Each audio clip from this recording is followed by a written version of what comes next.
जिक्र मुस्तफाई है, जिनके लब पे हर लम्हा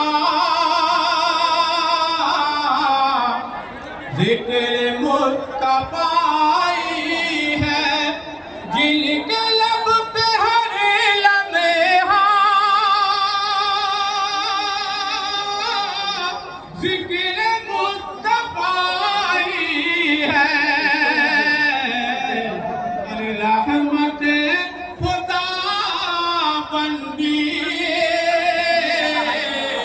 उनको रात से रहमत खुदा बंदे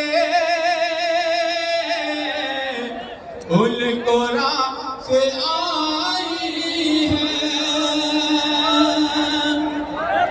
शेर देखिए हजरत, जब पढ़ा है ना तो मौली साहब से डिस्टर्ब कर रहा है, बुझाए वे मौली साहब है। अरे समझारी बतिया लीजिएगा घर में। हजरत बहुत ही आसान जबान का शेर में पढ़ता हूँ, आप मुलाहिजा फरमाइए। लेकिन बाहर सड़कों पे बहुत सारे हजरात आए टहल रहे हैं, आप यकीन जानिए जिस ईमानी जज्बे से आप तशरीफ लाए हैं आपको यहाँ होना चाहिए। हजरत मेरी शरीयत आपको अपनी निगाहों से तलाश रहे हैं। मेरे ऐलान पर आप तवज्जो दीजिए। मेरा ये ऐलान, मेरी ये गुजारिश कि आप यहाँ मैदान में तशरीफ ले आइए। शेर देखिए,